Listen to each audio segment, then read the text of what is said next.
Good morning, Fort McMurray, Wood Buffalo, and the rest of the world. You've tuned in to the Mac City Morning Show. I am your host, Elliot Pierre, and we're going to start this off the same way we start every episode off, with a moment of gratitude. I know that you could be a million other places, but you spend your time with us, and it truly does mean the world to me. So thank you. On that note, Tanner, hit him with the intro.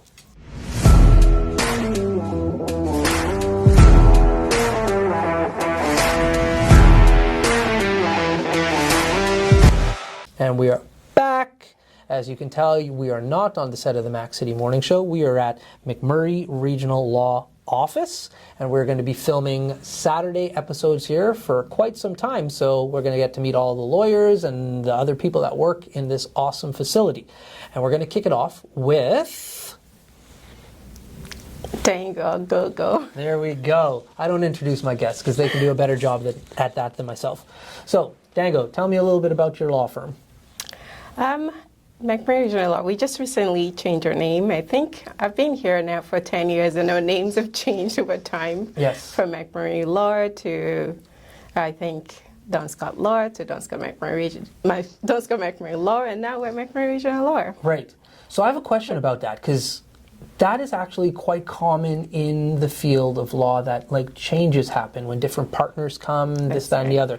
I know nothing about law. All I know about law is one of my favorite shows ever is Suits.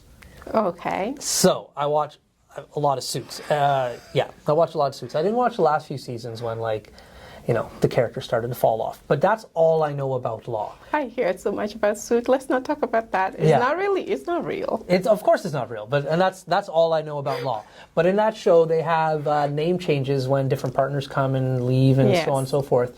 Can you explain that to me? Because I don't understand what that means. So with law, when you see most law offices will have LLP or something beside it. So if it's named with the partner's names, okay, and when the partner leaves, you do have to, change your name, or, right, sometimes you just have to go with something neutral too. Right. Like, I think that's where we came to. It's changed so much over. And we've been representing the region for so long. We're like, right, you know what? Let's just have a neutral name, right? So that we don't have to keep changing our names all over again. Right. Yeah, it just seems like a bad practice to me. Like because name recognition is so huge. So if you keep changing it, but it's law firms all around the world that get the different partners. So this is my next question for you, because I do not understand this at all in regards to what does a partner mean? Because once again, all I know is from Suits. You have to buy in. Can you explain to me? It makes no sense to me. I was watching this, and they're like, "Yeah, Harvey, you owe us $500,000," and I'm just like, "What? You got to pay?" I don't understand. So can you explain that a little bit to me? So partnership is the same as any business if you're going to business with other people. But with law firm, the way it is the same thing. You're actually buying into the business of the firm. So you could be working there as an associate or as a lawyer, right, but you're not a partner, so you're not sharing in the profit or things like that. So for you to be an equity partner where you're getting also profit sharing and other than your pay, that's right, then you get to buy into it. Okay. It's kind of the same as in Suits. Right. That part component. That part of it is kind of real. So can anybody be a partner, or do you have to be a practicing lawyer? Oh, you have to be a practicing lawyer. You have to be a lawyer to be a partner. Okay, fascinating. So a paralegal couldn't do it, or some rich guy off the street couldn't say hey, I feel this is a good business. I'd like to invest and be a partner. No, you have to be a lawyer to be a partner. Oh, fascinating. Yeah. Do you want to buy in? No. I'm not that rich. I don't have $500,000 like Harvey just kicking around. So speaking of law shows, though, there's that is a genre of television shows that, from Suits to you name it. There's been a lot. My favorite one. Do you want to know? That's what I was just about to ask. Which one is your favorite? Yeah, I know Suits. I know some people like The Good Wife. And, The Good Wife? Yeah, that's my favorite. That's your favorite? Yeah. Okay. Okay. Did you watch? Is The Good Wife a spin-off from? There's a spin-off of The Good Wife. There's a spin-off. I haven't watched the spin-off of The Good Wife. Okay. I still go back to The Good Wife. Okay. So I was going to ask. I like to feel like I'm a good wife. There you go. That's awesome. So that show in particular, because I've watched a few episodes of it, how accurate is what we see in these shows? I think it's more accurate, in my opinion, than Suits. Yeah. Yeah, well, Suits, like, what are the chances that, like, a guy has, like, a memory and he's not really a lawyer and they let him practice? I think that's a little bit far-fetched. Yeah, that one, yeah. But it's a great show. Yes. So, The Good Wife, like, you see all of these office dynamics that take place, and then you see the relationships that not only they have with the people in their office, but other lawyers from different firms, or maybe, like, the Crown or whomever. Is that true to how you facilitate your business with just other people in the community? To an extent. So it's relationship built, huh? Yeah, to an extent, relationship plays into some of it. Most of it is the law. What does the law say, and what can I do within the law? That's right. But sometimes, like anything else, relationships. Well, fascinating. So there's two sides of law, from what I can understand. You have yourself, private practice, and then you have the Crown. The public, yeah. So, well, what is the Crown the right name? Did I nail it? Yes, you nailed it. I was just guessing. So, look at me. So, what is the big difference, and why would somebody gravitate one to the other? So we do have private practice, like what we have where you're working for a private firm. We also have what we call in-house counsel. So you're working for a business. It's not a law firm, but you're the lawyer in-house working for that business only. And then we have the public law where you're working for the government, so the Crown. So yeah. Why? I'm glad you stopped talking, because I had a question. I don't want to lose it. Why would a company need a lawyer? I've always thought about this. So I'm a corporate lawyer, so I represent a lot of companies, right? But some companies have such high level of legal need that they just hire a lawyer, one lawyer that's in-house doing all their business. And that's what you do. You're working for one company as opposed to me working for so many companies. Right. That company just hires the one lawyer or two or sometimes three. Yeah. They could have, depending on how big the company is. It's cheaper or it's better for them to just have the in-house counsel. Yeah, I used to work for a company that had an in-house lawyer for they had like an umbrella company almost. Like you had Rockwood and you had a bunch of companies underneath. And they had like an in-house lawyer to deal with a lot of the acquisitions, because they were always purchasing and like moving companies. So they felt that was good.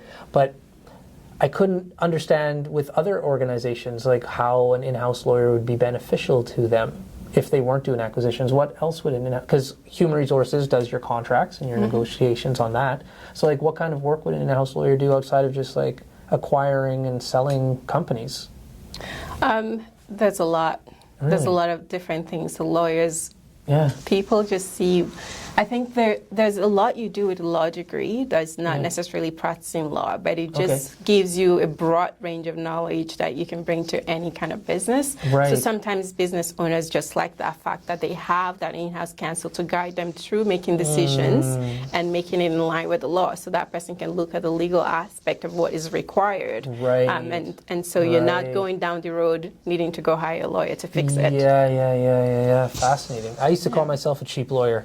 Yeah. Because that's what human resources is. They just want your insight, like a lot of time. And like when it comes to like letting some people go or not, they're like, how much is this going to cost me? I'm like, you have to go see a lawyer a lot more than me, I'll tell you that for sure. So maybe we should like try to make this relationship with this employee work.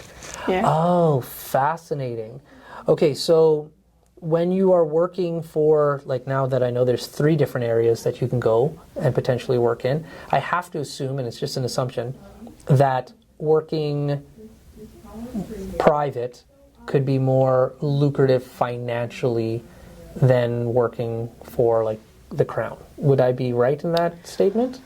To an extent, I guess it depends on what you're looking for, what kind of thing, what is mainly interest. What's your interest, right? The Crown, so the Crown will be the criminal law, Yes. representing the government side of things. But then it's not just that. The Crown also includes like the CRA has their in-house lawyers that just do everything to do with taxes, make sure you're paying if you default and all of that. So there's a tax court. It is really broad. But it's really broad. Well, that's why we're here. There's a lot there. I'm the best person to ask these questions because I know very little about law. So, okay. Yeah. So you have government lawyers in different departments that will be experts in that department, right? Okay. But what's publicly known is the Crown, so the criminal side of it, but there's so much more as well. So in regards to lawyers, we were talking about this a little bit at the expo. How, like, there's a lot of different lawyers or fields that they could work in. How many colleges in Canada globally, like, are there a lot of lawyers being pumped out to, like, facilitate need for all of the work? I personally thought that we have so many people going to law school. Yeah. That I went to law school with so many people. Yeah. I think my year, they probably admitted, I don't remember, over 100 or 200, I can't remember. Yeah. University of Ottawa. Right.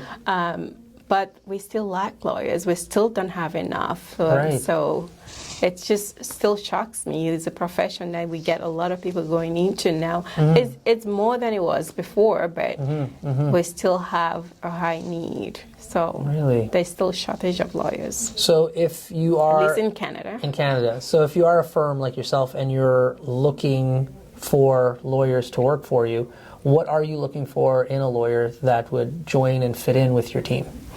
We're looking for lawyers that actually will make Fort McMurray home. Be here, come here and be involved and give back to our community. All of our lawyers are required to be on some kind of committee or board or nonprofit organization that we help that way. Yeah. So we're not looking for lawyers that would, not be interested in community work as well. We're looking for those that will come and make this home and do law as well. I spoke to one of your colleagues here. Is that something that's intrinsic to your office, or is that something within the field of law in general that giving back and being a part of the community is kind of a thing that you do? It's not necessarily what you're not taught in law school that you have to give back to society, but it's a culture that we've built in this law firm that we have to. And I think the other law firms too, other people that have come to realize like the importance of giving back to the community, but that's one main thing that we look at. That, and we encourage everyone that works here to give back. Yeah, and so they can give back, maybe sitting on a board or volunteering their time or coaching a team, doing whatever. Anything but give back and do something you enjoy. Yeah. It doesn't have anything to do with law per se, but anything that you enjoy outside of law. Yeah. One of my questions I ask is, what do you do for fun? Outside of law, what do you do? Yeah. Right? Yeah. And so you want to do something, volunteer in something that you actually enjoy. Yeah, no doubt. We work in a very high tension environment because most times people are coming. It's not like the real estate. That's right. That everyone is happy most times. Yeah. But people are coming for help because they are under a lot of stress, right? Most of the time. So you need something outside of this that keeps you grounded. And we have a very good team of people that understand that, and you don't need drama between people working here. So we keep it that, we're here to support each other. Right. So it's very family oriented. You come in, you're part of our family, and you want to actually give back to the community as well. So it's not like Suits with Lewis and Harvey, just like we're not fighting at all. No, but that is real in a lot of bigger law firms. That actually happens a lot. Yeah. Yes. Okay. It's a competition. Yeah. But we don't build that culture here, or we try to say no. We do our work. Yeah. The expectations, but there's no competition. Okay. Cool. Yeah, those shows are fascinating, but you look at them and you have to think, like, how much of this is really real? I don't think much of them. I think there's certain aspects. So in regards to you, you've been on the show before, so we know a little bit about how you spend your free time, and you volunteer with the Multicultural Association of Wood Buffalo. Yes, outside of them, though, who do you do? Is there other? And there probably isn't. If she doesn't say anything else, the amount of hours she puts in for them is literally another full-time job. Are there other things that you like to do to like volunteer to spend your time? Yes, I do. I'm on a lot of other boards as well. You are? Yes. I didn't know that. Are you allowed to talk about the other boards, or? Yeah, most of them is public knowledge. Okay. So, I am also the chair of the board of King's Kids Promotions Outreach Ministries. Okay. I don't know if you know Rick Krishner. Yes. That's his charity. Okay. I do a lot of work with youth and a lot of work with indigenous people in Fudchip or everywhere. So I'm the chair of the board, and we just recently started a new church as well. So I'm the head of the elders as well. Wow. So, and I also volunteer every Sunday teaching little kids. Love it. Yeah. What are you teaching? What? Christian religion. Kind of thing. Okay. Yeah. So it's just having fun, hanging out with little kids. Cool. I do that. I'm also on the board of the Legacy Counseling Center. Okay. Yeah, so it's, I think, the only one we have right now. I think we got one closed down, but they're very busy over there as well. So I'm on that board. Jeez, you're a I think busy we can lady. stop there. Yeah, okay. Listen, that's crazy. That's a lot of your free time, and practicing law too. That's crazy. You are very, very busy. Thanks for making the time to sit down and chat with me today. Jeez. Oh, I have a question. How much time do I have? I have one question left, and then we can wrap this up. I read a book back in the day. It's a law book. I forget what it's called. It was fascinating. Of a guy who studied law in the States and then didn't like it, but he still practiced. Anyways, his whole thing, and he spoke about this all the time, was billable hours. And I just it fascinated me about billable hours. Can you clarify for anybody at home who's heard the term or knows about it? He described it as his chunks of time, everything was accounted for, and I can't imagine being that organized with my time to be able to bill my hours like that. Is that something you learn in school? Is that something billable hours? Let's hear. I wish they taught us that at law school, but no, they didn't. Maybe there are other lawyers they taught, but they didn't teach us that. But that's how most law firms. I guess lawyers, we don't have anything we sell. Is our time that we sell. That's right. Our time, right? We're using our brain work, and how you measure that is by the time that you're spending. Right. I don't go to a grocery store and pick up something and I pay for it. You come here, I'm spending time working, so every minute I spend with you is billed. That's what I'm selling you. Every minute I spend working on your file. So it's the billable hours. So you keep track of your time, and that's how you bill. So every lawyer would have so many hours that they have to bill, or an amount that they have to get to in a month. Right. So that's when you hear them talking about, man, I got to get my billable hours in. That's right. You have to get that. That's how we calculate our time and how we make our money and get paid. That's right. So how are you tracking, in this day and age with technology, I have to assume it's a lot easier, but is that something that each law firm tracks differently? They have their own metrics on how to do it?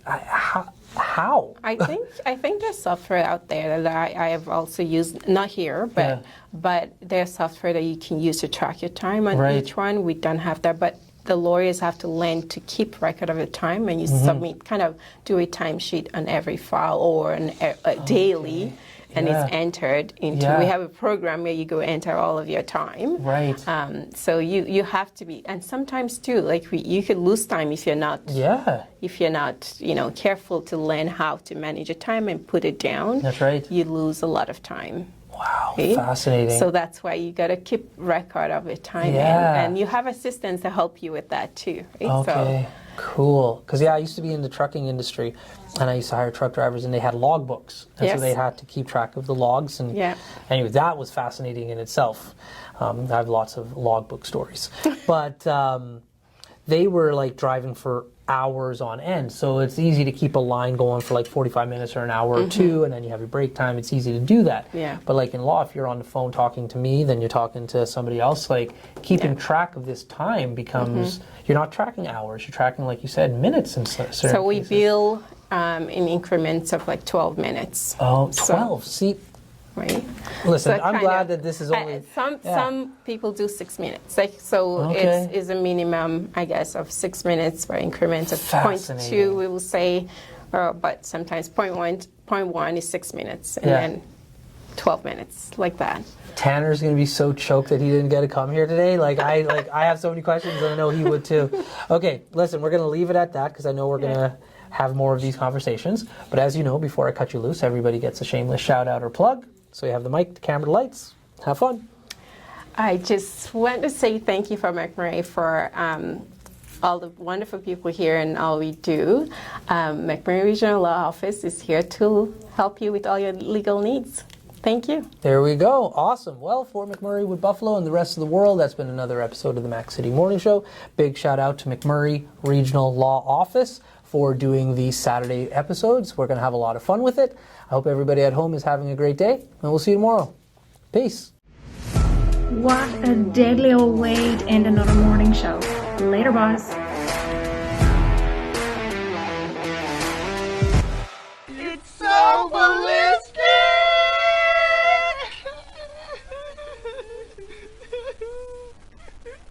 Talk about quenching your ugly thirst.